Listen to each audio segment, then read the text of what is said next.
हाँ तो बच्चों कक्षा 11 पढ़ेंगे आज आणविक समीकरण को आयनिक समीकरण में बदलना। पिछले वीडियो में आपने पढ़ा ऑक्सीकरण संख्या के आधार पर आपने रासायनिक अभिक्रिया को संतुलित किया। ये भी बढ़िया टॉपिक है, इससे भी क्वेश्चन आता है कि आणविक समीकरण को हम आयनिक समीकरण में कैसे परिवर्तित करेंगे।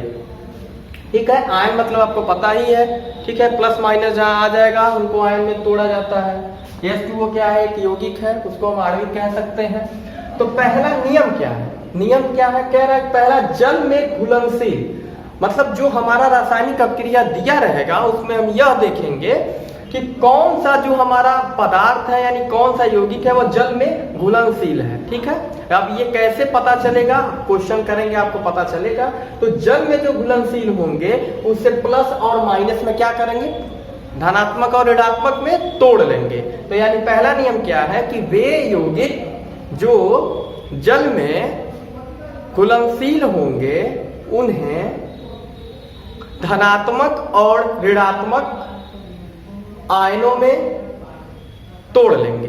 दूसरा, जब आपको दिखे AgCl यानी silver chloride, BaSO4 barium sulphate, MnO2 manganese oxide, CaSO4 calcium sulphate इत्यादि हम कह सकते हैं, अगर ये यौगिक दिखेंगे तो आपको जल में नहीं तोड़ना है। क्यों? क्योंकि ये जल में अघुलनशील होते हैं। तो आप सेकेंड पॉइंट लिख लीजिएगा कि AgCl, BaSO4, MnO2, CaSO4 इत्यादि जल में अघुलनशील होते हैं, यानी इन्हें हम आयन में नहीं तोड़ेंगे। अभी प्रश्न करेंगे तो चीजें क्लियर होंगी। तीसरा क्या कह रहा है कि सहसंयोजी यौगिक, सहसंयोजी कौन कौन से हैं, Cl2 हो गया, मतलब जिसमें इलेक्ट्रॉनों की साझेदारी क्या हो, बराबर की हो। ठीक है, Cl2, Br2, SO2, NO2, CO, H2, I2A उदाहरण है जो कॉमन उदाहरण है, काफी इसमें यूज होते हैं। और भी सहसंयोजी यौगिक हो गए। तो अगर ऐसे यौगिक आएंगे तो इन्हें भी क्या करेंगे, हम तोड़ेंगे नहीं, वैसे ही लिख लेंगे। तो आप इसको नोट कर लीजिएगा। चौथा पॉइंट क्या कह रहा है कि मतलब इतने तो रहे, अगर जल में घुलनशील रहा तो उसे धनात्मक ऋणात्मक में तोड़ दिए, अगर ये रहेगा तो हम धनात्मक ऋणात्मक में नहीं तोड़ेंगे।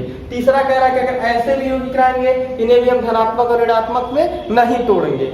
तो उसके बाद इतना देखने के बाद चौथा पॉइंट क्या हम कह रहे हैं कि उभयनिष्ठ आयनों को निरस्त कर देंगे। यानी चौथा जो पॉइंट है कि दोनों पक्ष में, यानी तीर के इधर भी, अभिकारक में भी और उत्पाद में भी जो आयन कॉमन होंगे, जैसे मान लीजिए इधर भी H प्लस आ गया, इधर भी H प्लस आ गया, तो इसको हम काट देंगे, तो उसी को हम क्या करेंगे, निरस्त कर देंगे।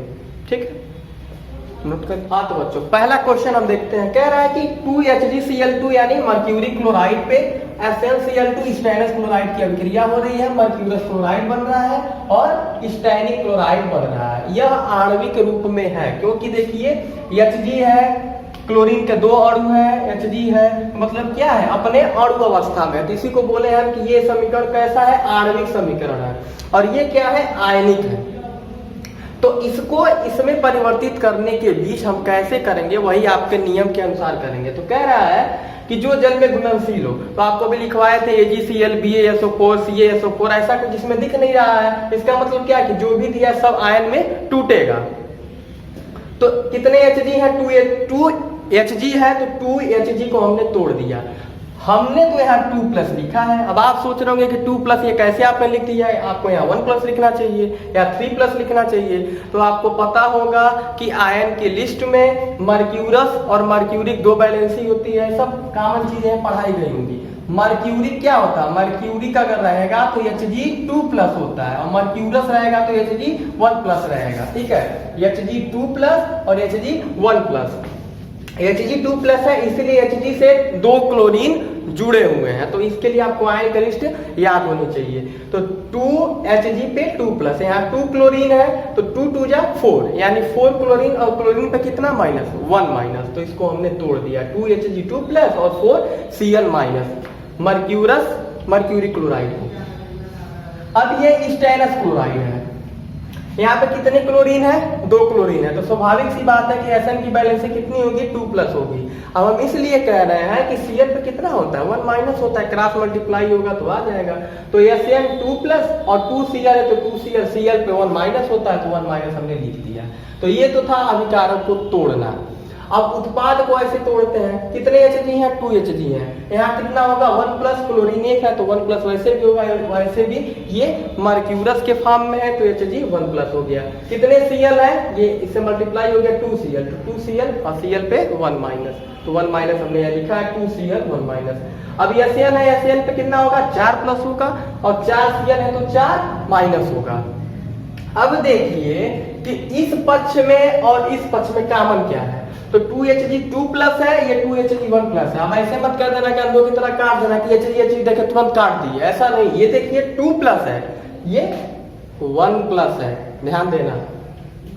4Cl माइनस, यहाँ देखिए 2Cl माइनस, यहाँ है 4Cl माइनस, तो 4Cl माइनस हमको दिखा, इसको काट दिए हम, 4Cl माइनस से 4Cl माइनस कट गया।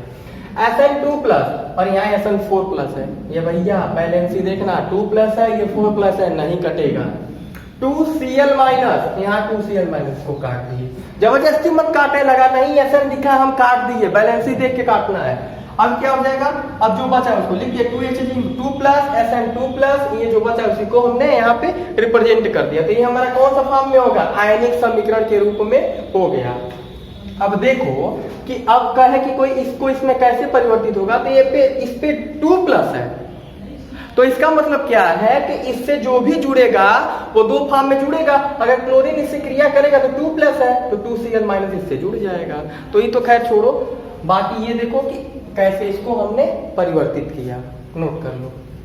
अब दूसरा क्वेश्चन देखते हैं, कह रहा है कि MnO2 पे मैंगनीज डाइऑक्साइड या मैंगनीज ऑक्साइड पे HCl हाइड्रोक्लोरिक अम्ल की क्रिया हो रही है, MnCl2 मैंगनीज का क्लोराइड बन रहा है और जल मॉलिक्यूल निकल रहा है, जल के अणु निकल रहा है।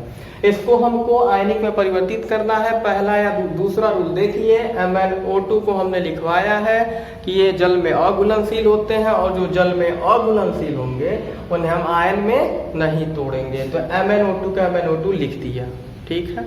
जल में नहीं घुलेगा इसलिए इसको आयन में नहीं तोड़ेंगे, और जबरदस्ती तोड़ने मत लगाना ही हम भैया तोड़ेंगे। HCl है, हाइड्रोक्लोरिक अम्ल है, टूटेगा, 4H है, 4H प्लस 4Cl है, इसका इसमें मल्टीप्लाई हो रहा है, 4Cl पे 1 माइनस। Mn है, Mn पे 2 प्लस, 2Cl है, 2Cl माइनस, H2O है, संयोजी यौगिक है, H2O है, ये भी नहीं टूटेगा, तो खुद जल है, तो जल अपना जल ही रहेगा। अब देखो यहाँ पे कौन कट रहा है, MnO2, वहाँ कुछ है नहीं, 4H प्लस, इसमें भी कहीं 4H प्लस नहीं है, 4Cl माइनस 2Cl माइनस, तो 4 में से 2 गया, 2 कट जाएगा, यहाँ 2Cl, यहाँ से 2Cl कट जाएगा, बचेगा क्या 2Cl, तो उसी को हमने उतार दिया। MnO2 plus 4H plus 2Cl minus Mn plus 2 और प्लस 2H2O। तो इस पे आधार पे आधारित और भी प्रश्न होंगे, लगा लीजिएगा, बाकी नियम देख लेना।